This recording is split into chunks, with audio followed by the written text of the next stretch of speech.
Hello. Hello Appu भैया। हाँ भैया, कौन? अरे आप हमारा फोन तो उठा नहीं रहे, तो हमने आपके जीजा को बोला आपका नंबर देके कि कॉन्फ्रेंस में बात कराओ। आपने अपना फटाफट फोन उठा लिया। अरे भाई, आप हैं कौन जो बदतमीजी कर रहे हैं भाई? हम बदतमीजी कर रहे हैं? शुरुआत किसने की थी? नहीं तो आप कौन है, नाम बताइए ना। पहले वलीमा वाजिब साबित कर जाहिल की औलाद। अरे तो आप पहले अपनी बहन से शादी तो करवाइए, तभी तो वलीमा करेंगे।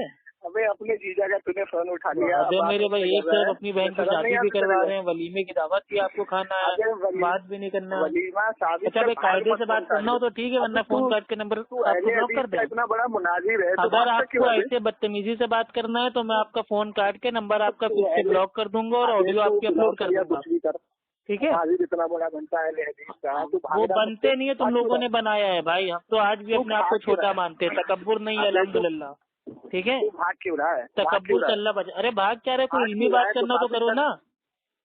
अच्छा, तूने अभी जो मुझे फोन किया था तो इल्मी बात करने के लिए फोन किया था? तो मैंने कौन सी बदतमीजी की थी? मैंने प्यार से कहा जमशेद भाई आप कैसे हैं, ठीक हो? तो आप भी मेरे भाई अम्मा बहन पे चढ़ गए। कब से बन गया मेरा बाप? अच्छा ठीक है जमशेद, मेरी प्यारी बहन ठीक हो? सब खैरियत से घर पे? बाप तेरी माँ के पास कब गया? शौहर आपके ठीक है? बच्चे आपके ठीक है? मेरा बाप अब लोग मेरे भाई बहन कह रहे तो आपको दिक्कत है, भाई कह रहे तो आपको दिक्कत है, क्या मतलब आपको परेशानी क्या है यार? चल वलीमा साबित कर। किसका वलीमा साबित करा? अभी लॉकडाउन चल रहा है, अभी मेरे पे वलीमा नहीं होगा हमारे वहाँ। भाई लॉकडाउन के बाद इंशाल्लाह वलीमा करेंगे, तुम अपनी बहन का निकाह करवा देना, धूमधाम से करेंगे, ठीक? अबे तुम्हारा हाशमी मियाँ लंगड़ा, वो साला चल नहीं पाता है, छड़ी इस्तेमाल करता है, चिंदी चोर। हाशमी मियाँ भगवाधारी उसका नाम है हाशमी पंडित। हाँ तो हाशमी जो तुम्हारा हाशमी पंडित है वो क्या हो गया उसके पैर में?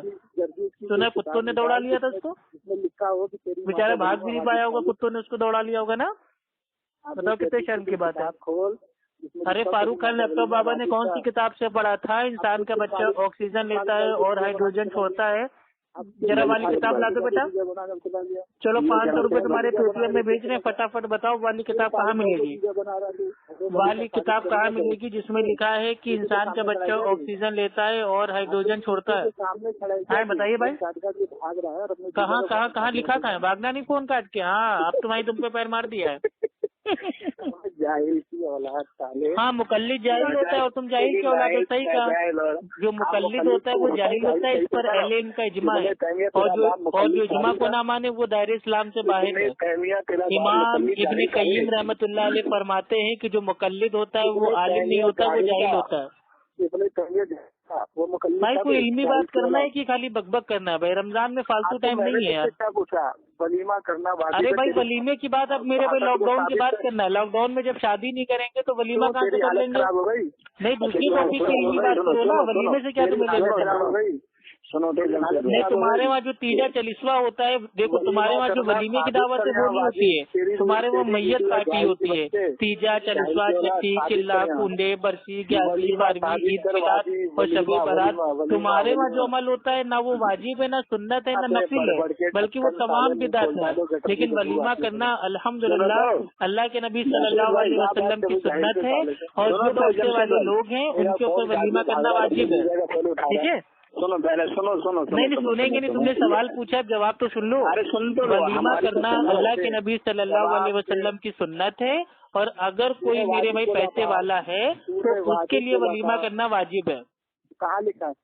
अरे ये हदीस है ना अल्लाह के नबी की, अल्लाह के नबी सल्लल्लाहु, हाँ सही बुखारी की हदीस है। अल्लाह के नबी सल्लल्लाहु अलैहि वसल्लम ने अपने वलीमे पे सहाबा को बुलाया और कहा कि जिसके पास जो जो खाना है सबने साथ में बैठ के खा लिया, और अल्लाह के नबी सल्लल्लाहु अलैहि वसल्लम ने फरमाया यही मेरा वलीमा है। तो जितनी आपकी हैसियत हो आपको वलीमा करना है, और अल्लाह के नबी सल्लल्लाहु अलैहि वसल्लम फरमाते हैं वलीमा करो खुआ एक बकरी क्यों ना हो। अगर आपके पास एक जानवर भी है, एक बकरी भी है, तो भी वलीमा कीजिए, ठीक है? देखिए आपकी हालत अब टाइट हो गई है, जवाब सुनते आपके दिन जाती है। चुपड़ी हो रहे, वक्त चले आ रहे हैं। हाँ तो करो, 1 मिनट तुम बोलोगे 1 मिनट हम बोलेंगे। अरे एक मिनट का उसूल करो, एक स्कैन पेज लगा दो, वलीमा साबित है बुखारी। नहीं आप कौन बोल रहे हैं जो ये स्कैन पेज मांग रहा है? वो अपना नाम बताए, कौन बोल रहा है? ये तेरा वाला जीजा बोल रहा है जिसका तूने फोन उठाया। नहीं भाई, अरे भाई बरेलियों का दूल्हा भाई तो मैं हूँ ना।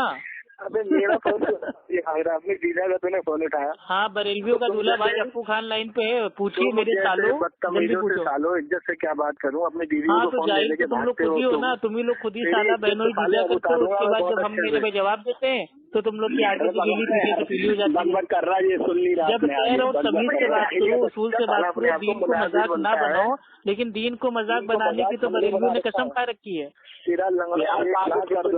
भाई कोई एक लोग बात करो वरना मैं फोन काटे दे रहा हूँ, तुम दोनों आपस में आराम से बात कर लो, साला बहनों ही खेलो। ठीक है बता, वलीमा करना वाजिब है। एक लोग पहले बोलो कौन बात करेगा, अपना नाम बताओ और सामने आओ, बाकी बीच में कोई ना बोले। मैं तेरा जमशेद बहनोई बात करूँगा। है भाई, मैं तेरा जमशेद बहनोई दिल्ली। अच्छा जमशेद हो, मेरे साले हो, ठीक है बोलो मेरे साले। हाँ बेटा ये बता कि वलीमा करना वाजिब है, वाजिब की दलील कुरान से दी जाती है, आयत पेश कर चल। अच्छा वाजिब की दलील मेरे भाई कुरान से दी जाती है, ये कहाँ कुरान में लिखा है, इसकी दलील पेश कर। वाजिब और हलाल और हराम की दलील कुरान से दी जाती है, साबित कर वलीमा। नहीं, हलाल और हराम का मसला अलग है ना, यहाँ तो वाजिब की बात हो रही है ना। वाजिब बेटा ज़कात वाजिब है ना। ज़कात वाजिब है कि फर्ज है? ज़कात फर्ज भी है, वाजिब भी है। हाँ, दोनों को एक मान लिया ना। अल्हम्दुलिल्लाह, नारे तकबीर, अल्लाहु अकबर। आज एक हनफी मुकल्लिद ने मान लिया कि चाहे फर्ज हो चाहे वाजिब हो, दोनों एक ही हैं। लेकिन हनफी मसलक वाले फर्ज अलग मानते हैं, वाजिब अलग मानते हैं। अल्हम्दुलिल्लाह हमारे जमशेद हमारे साले ने अल्हम्दुलिल्लाह अपने दूल्हा भाई से बात करके हक बात को अल्हम्दुलिल्लाह कबूल कर लिया कि फर्ज और वाजिब दोनों एक ही है। अल्हम्दुलिल्लाह। वलीमा करना वाजिब है, वाजिब की तो वही तो मैं बता रहा हूँ, वलीमा करना सुन्नत है, लेकिन अगर कोई पैसे वाला है तो उसके ऊपर वाजिब है। वाजिब तो साबित करना कि कुरान में लिखा हो। अरे यही तो बता रहा हूँ ना कि अल्लाह के नबी। अच्छा ठीक है, तुम्हें कुरान से चाहिए? अल्लाह सुब्हानो तआला कुरान में फरमाता है वमा अताकुम रसूलु, नबी जो तुमको दे उसको ले लो। तो नबी ने हमें क्या दिया? नबी सल्लल्लाहु अलैहि वसल्लम ने हमको दिया कि अगर तुम्हारे पास एक जानवर क्यों ना हो, एक बकरी क्यों ना हो, उसमें भी तुमको वलीमा करना है। तो वलीमा करना गोया पैसे वालों के लिए ये वाजिब हो गया। और ये जो अमल है ये अल्हम्दुलिल्लाह ये सुन्नत है। और कोई बिल्कुल गरीब है जिसके पास मेरे पास खुद को रोटी खाने के लिए नहीं है तो वो कहाँ से करेगा वलीमा? हदीस मुबारक है कि अल्लाह के रसूल ने फरमाया, मिशकात शरीफ की हदीस मुबारक है कि नहीं मिशकात शरीफ नहीं, हदीस नंबर क्या है उसका? ओ हदीस नंबर बता, हदीस नंबर पढ़ लियो। नहीं स्कैन तो 500 स्कैन अभी हम भेज सकते हैं तुम्हें, तो तुम रात भर पढ़ते रह जाओगे। हदीस तो पढ़ने दो, फिर स्कैन मांग रहे हैं ना।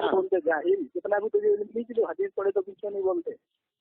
हदीस पढ़े। अच्छा आप ये बता दीजिए बरेलियों के वहाँ वलीमा करना क्या है? जाहिल बोला ये साला। नहीं पहले आप अपना दावा तो कीजिए, दावे पे दलील दीजिएगा ना भाई। असल में आप लोग को इल्मी बहस करना है, डिबेट करना आता नहीं है, डिबेट का उसूल होता है। पहले आप दावा करेंगे, दावे के ऊपर अपनी दलील देंगे ना। तो पहले आप बताइए कि बरेलवी लोग जो ये वलीमा इसको क्या मानते हैं? अरे भगा यार जमशेद भाई, हमें पता है इसको। भगाओ यार जमशेद यार, ये सब पागल इनसे औकात नहीं है। चलो रखो फोन, बहुत तेजी से रखो। हेलो अस्सलाम वालेकुम। हाँ वालेकुम अस्सलाम वरहमतुल्लाह। खैरियत हैं आप? हाँ अल्हम्दुलिल्लाह। कौन जी? अजीजुल वल्ला कन्नौज से। अजीजुल हसन कन्नौज।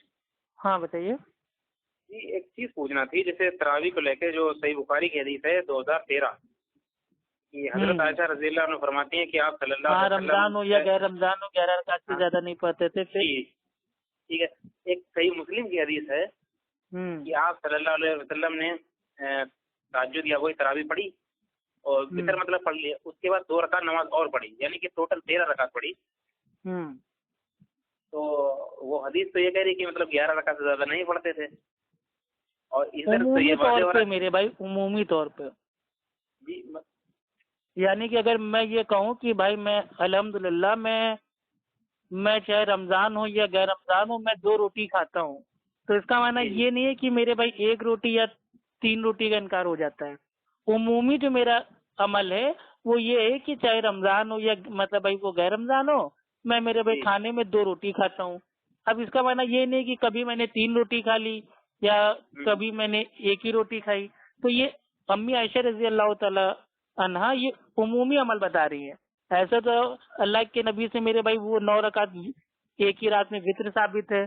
अल्लाह के नबी दो दो दो दो दो दो करके पढ़ते थे 10 रकात, और 1 रकात पढ़ते थे वित्र और उसको बना लेते थे ताक। तो इस तरीके से 11 रकात। कभी अल्लाह के नबी सल्लल्लाहु अलैहि वसल्लम भाई वो 11 रकात पढ़ते थे वित्र के बाद, और उसके बाद सुबह जो फज्र होती है उसकी जो होती है सुन्नत मौकदा, उसको भी साथ ही में आप पढ़ के जाते थे मस्जिद में, ठीक है, लोगों को जमात कराने फजर की। तो इसको जोड़ के हो जाता है 13 रकात, ठीक है। हाँ, तो अगर मतलब जहाँ जहाँ पे ये आता है कि अल्लाह के नबी सल्लल्लाहु अलैहि वसल्लम ने 13 रकातें पढ़ी, तो उल्मा ने मतलब इस चीज के बारे में पूरा मतलब बहस की है, बताया है कि या तो वो मतलब भाई वो वित्र के बाद जो 2 रकात जो होती है नफिल उसको पढ़ी तो वो हो गई 13 रकात, ठीक है। क्योंकि वित्र के बाद 2 रकात अगर कोई मतलब भाई पढ़ता है नफिल तो ये भी साबित है। और इसके बारे में गालिबन एक मतलब वो हदीस आती है, ठीक है, मुसन्नफ इब्न अबी शैबा में, कि अगर कोई मतलब भाई ईशा की नमाज पढ़े और ईशा की नमाज के बाद भाई जो वित्र है उसको पढ़ ले और वित्र के बाद 2 रकात नफिल पढ़ ले तो उसको पूरी रात इबादत करने का सवाब उसको मिलता है। तो इससे ये भी साबित होता है कि वित्र के बाद भी, यानी कि 3 रकात वित्र अगर कोई पढ़ता है उसके बाद भी अगर वो 2 रकात अगर वो पढ़ लेता है नफिल तो ये भी साबित है। लेकिन इससे क्या है, जो रातों की नमाज है वो अल्हम्दुलिल्लाह वित्र ही रहेगी, ठीक है। अल्लाह के नबी अपनी रात की नमाज जो आखिरी होती थी उसको वित्र बनाते थे, यानी कि अब आपने 3 रकात पढ़ लिए वित्र, अब आपने अगर 2 और पढ़ ली तो भी भाई वो 5 ही रकात होगी, यानी कि वो वित्र ही रहेगी, ठीक है। और दूसरा इसका मेरे भाई जवाब उलमा ने दिया है कि अल्लाह के नबी सल्लल्लाहु अलैहि वसल्लम ने 8 रकात क़यामुल लैल किया, 3 रकात वित्र पढ़ी, फिर मतलब भाई देखा कि वो टाइम हो गया नमाज का फज्र का, तो अल्लाह के नबी ने अपने घर में ही हुजरे में ही 2 रकात सुन्नत मौकदा पढ़ी फजर की, और उसके बाद फजर की 2 रकात फज्र पढ़ाने के लिए मस्जिद चले गए। तो इस तरीके से भी 13 रकात हुई, लेकिन उमूमी तौर पे 11 रकात सुन्नत है। ज्यादा अमल जो है 11 रकात पे है। हाँ, उमूमी तौर पे जी, ये बात है। वो तो हमने कहा ये तो मतलब हमने कहा 11 रकात होगी और फिर इधर 13 रकात होगी। हम लोग तो ये दावा करते हैं कि आप सल्लल्लाहु अलैहि वसल्लम ने 11 रकात से ज्यादा पढ़ी ही नहीं है। तो मेरे आज ज़हन में वो हदीस आ गई तो हमने कहा ये तो 13 रकात हो रही है यहाँ पे। हम लोग दावा करते हैं कि 11 रकात से ज्यादा पढ़ी ही नहीं है। अरे भाई मोहत्ता इमाम मालिक की भी एकदम सही हदीस है, सही सनद से, हदीस नंबर 249 उसमें आता है, ठीक है। इमाम मालिक रहमतुल्लाह अलैह उनकी पहली जो मतलब जो किताब हदीस की इस सारी कायनात में दुनिया में हदीस की पहली, उसका नाम है मोहत्ता इमाम मालिक। उसमें हदीस आती है कि उमर रजी अल्लाह तआला अन्हु ने अपने दौर में, ठीक है, उबय बिन काब रजी अल्लाह तआला अन्हु और एक और साबित है तमीम दारी रजी अल्लाह तआला, उनको लोगों को रमजान में रात में वित्र के साथ 11 रकात तरावी पढ़ने का हुक्म दिया। तो 11 रकात ये अल्हम्दुलिल्लाह अल्लाह के नबी सल्लल्लाहु अलैहि वसल्लम, साहबा, ताबईन, तबे ताबईन सबसे साबित है। लेकिन अब ये मसला समझने वाला है। देखिए पहले के दौर में क्या होता था, पहले के दौर में जो कयाम होते थे वो लंबे लंबे होते थे, लेकिन उनकी जो तादाद होती थी रकातों की वो होती थी कम। लेकिन बाद में क्या हुआ, जो कयाम था उनको छोटे कर दिया गया और जो रकातों की तादाद थी उसको बढ़ा लिया गया। तो ये जो अमल है ये मतलब काफी सारी मतलब भाई मतलब इस टाइप से आता है कि भाई वो 35 रकात, 40 रकात, ठीक है, 39 रकात, इतनी रकात तक साबित है, उसमें कोई मतलब दिक्कत नहीं। 20 रकात पढ़ना जायज है। 20 हाँ पढ़ सकते हैं, उसमें कोई हर्ज वाली बात नहीं। आप पढ़ सकते हैं, 20 रकात पढ़ना जायज है, 20 के ऊपर भी पढ़ना जायज है, 20 से कम भी पढ़ना जायज है। लेकिन जो सुन्नत तादाद है वो है 8 रकात प्लस 3 रकात वित्र। जी, मुझसे अभी एक क्वेश्चन किया था 20 रकात को लेके, तो उन्होंने ये बताया हमने आप पढ़ लीजिए, कोई ऐसी हर्ज वाली बात नहीं, आप 20 पढ़ लीजिए। 20 रकात की तमाम हदीसें जितनी भी आती हैं वो तमाम मेरे भाई ज़ईफ हैं, और ज्यादातर मेरे भाई हदीसें जो आती हैं वो आती हैं मुसन्नफ इब्न अबी शैबा में और मुअत्ता इमाम मालिक में।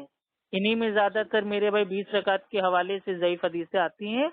बाकी मेरे भाई दुनिया की किसी हदीस की किताब में मौजूद ही नहीं है। अच्छा अच्छा, तो आप समझे। जी बिल्कुल। मुसन्नफ इब्न अबी शैबा में एक हदीस है, वो हनफी लोग पेश करते हैं कि अब्दुल्ला इब्ने अब्बास रज़ियल्लाहु ताला अन्हु से मारवी है कि रसूल अल्लाह सल्लल्लाहु अलैहि वसल्लम ने रमजान में 20 रकात और वित्र पढ़ाते थे। यानी कि डायरेक्ट माज़अल्लाह अल्लाह के नबी के ऊपर झूठ बोल दिया गया कि 20 रकात अल्लाह के नबी सल्लल्लाहु अलैहि वसल्लम पढ़ाते थे।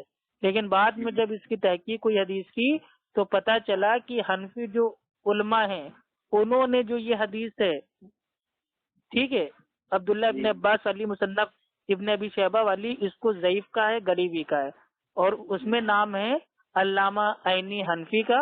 वो ये कहते हैं उम्दतुल कारी उसकी जिल्द 1 सफ़ा नंबर 128 पे कि जो ये मतलब जो ये हदीस है ये एकदम गड़ी हुई है, ज़ईफ है, झूठी हदीस है।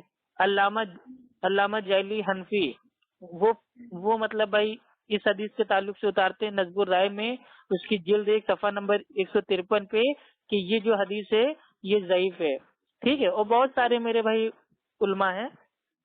और सीधी बात मेरे भाई मुल्ला अली कारी जो मेरे भाई हनफियों के वहाँ चाहे बरेलवी हो चाहे देवबंदी हो, दोनों के मतलब भाई उनके वहाँ बड़ा मोतबर इनका मेरे भाई मकाम है, ठीक है। मुल्ला अली कारी हनफी रहमतुल्लाह अलैह वो पूरी बहस करते हैं तरावी के ऊपर कि 8 रकात है या 20 रकात है। फिर नीचे मेरे भाई लिखते हैं इन सबका जो हासिल है वो ये है कि जो रमजान का कयाम है यानी कि जो तरावी है वो वित्र को मिला के 11 रकात जमात के साथ सुन्नत है और यही आप सल्लल्लाहु अलैहि वसल्लम का अमल है। हाँ, और ये बात आती है गालिबन उसमें ये, अरे क्या नाम था यार उसका, अजीब, तो ये एक तो किताबों के नाम ये लोग ने उतार रखे हैं, ठीक है। मिरकातुल मफाती में आता है, ठीक है। मिशकात की मतलब ये वो है शरा है, उसमें आता है, ठीक है, मुल्ला अली कारी के बारे में आप इंशाल्लाह उसको आराम से देख सकते हैं। और देवबंदियों के बहुत मेरे भाई चोटी के आलिम मौलाना अनवर शाह कश्मीरी रहमतुल्लाह अलैह वो तो साफ कहते हैं कि इसके कबूल करने से कोई छुटकारा ही नहीं है कि आप सल्लल्लाहु अलैहि वसल्लम ने 8 रकात तरावी यानी कि कयामुल लैल पढ़ी थी और किसी एक भी रिवायत से ये साबिती नहीं है कि आप सल्लल्लाहु अलैहि वसल्लम ने रमजान में तरावी और तहज्जुद अलग अलग पढ़ी हो। अब बताइए, उर्फुश शजी ये मेरे भाई तिरमिजी की भाई शरह है, उसकी जिल्द नंबर 2 सफ़ा नंबर 208 पे अनवर शाह कश्मीरी की पूरी इबारत मौजूद है। वो तो साफ कह रहे हैं कि इसको मानने के अलावा कबूल करने के अलावा कोई छुटकारा ही नहीं, यानी कि आमतौर पे हम लोग बोले तो कोई चारा ही नहीं बचा है कि आप सल्लल्लाहु अलैहि वसल्लम ने 11 रकाती पढ़ी थी। और एक भी हदीस से ये साबिती नहीं है कि अल्लाह के नबी सल्लल्लाहु अलैहि वसल्लम ने रमजान में तरावी और तहज्जुद अलग अलग पढ़ी हो। जी, अच्छा ये जो आप बता रहे हैं इनका क्या नाम बताया, कश्मीरी, तो इनका ये हवाला मिल सकता है? हाँ, मौलाना अनवर शाह कश्मीरी का ना। जी जी। हाँ, अभी वीडियो बनाया तो है तरावी के ऊपर, फजाइल अमाल का मतलब जो रद्द किया है उसमें हमने पूरा स्कैन डाला है ना। हमने तो फजाइल अमाल से अल्हम्दुलिल्लाह साबित किया है कि 20 रकात तरावी पर कोई इजमा नहीं है, क्योंकि इनके फजाइल अमाल के जो थे पीर बाबा बुजुर्ग वो रोजाना रात को 13 रकातों में एक मतलब पूरा कुरान पढ़ा करते थे रोजाना, यानी कि रमजान हो चाहे कोई और महीना, डेली रात को 13 रकात में। अब बताइए, तो 13 रकात तो वो डेली पढ़ लें, रमजान हो या गैर रमजान, तो 20 रकात पे इजमा कहाँ से हो गया? और आपका जो ये मेरे भाई झूठा इजमा है इसमें तो आपके फजाइल अमाल वाले जो बाबा हैं वही नहीं शामिल है, तो काहे का इजमा? जी, अरे इसमें बहुत अच्छी बातें लिखी हैं, एक दिन पढ़ रहे थे। मौलाना अब्दुल हई फिरंगी महली वो फरमाते हैं कि सही इब्ने हिब्बान की जो हदीस है, ठीक है, जिसमें जाबिर रजी अल्लाह ताला अन्हु फरमाते हैं कि नबी करीम सल्लल्लाहु अलैहि वसल्लम ने रमजान में सहाबा को 8 रकात और विक्र पढ़ाई, ये हदीस बिल्कुल सही है। अब बताइए, और ये मोहत्ता इमाम मोहम्मद की जो शरह है उसमें आता है पेज नंबर 91 पे। जी, तो कितने अपने हनफी आलिमों को मेरे भाई ये लोग पीठ के पीछे डालेंगे। और बताइए। और अल्हम्दुलिल्लाह ठीक है, आप बताइए। हाँ अल्हम्दुलिल्लाह। और अल्लामा जो ऐनी हनफी रहमतुल्लाह अलैह हैं, उन्होंने बाकायदा जो उल्मा का जो इख्तिलाफ है उसको एक जगह मतलब जमा किया, और उन्होंने बहुत बेहतरीन भाई इसका जवाब दिया है कि उल्मा का इख्तिलाफ है कि तरावी की कितनी रकात है। इसके बाद उन्होंने यानी कि अल्लामा ऐनी हनफी ने, ठीक है, ताबईन और तबे ताबईन से तरावी की अलग अलग जो मेरे भाई रकातें थी उसको बयान की। जैसे मतलब इमाम मालिक वो 38 रकात, ठीक है, मदीना वालों का मल 41 रकात, उमर बिन अब्दुल अजीज उनके दौर में 39 रकात, सईद बिन जुबैर के दौर में 24 रकात, ठीक है, और इमाम मालिक से एक और कौल के ताल्लुक से वो बताते हैं कि 11 रकात। तो इतनी सारी मेरे भाई इख्तिलाफ था, कोई कह रहा है 47 रकात, कोई कह रहा है 38, कोई कह रहा है 41, कोई कह रहा है 24, कोई कह रहा है 16, कोई कह रहा है 13, तो कोई कह रहा है 11। तो 20 रकात का इजमा कब हो गया, कहाँ से हो गया?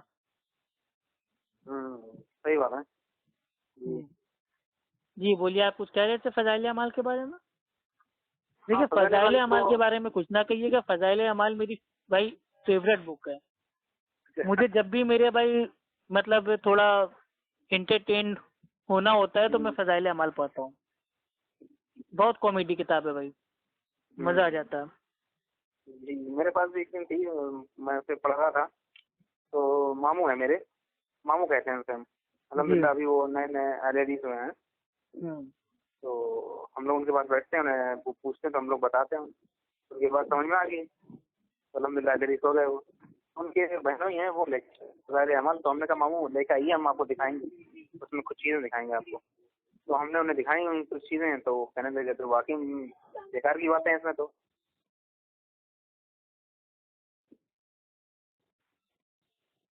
और वो क्या हुआ आपका?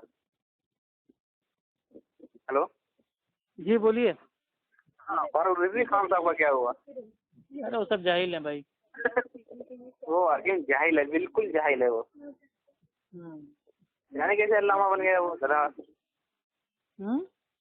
जाने कैसे अल्लामा बन गया वो, आवाज में भौंका करता है। ठीक है, चलिए बाद में बात करते हैं। वो किस जी जी वालेकुम सलाम।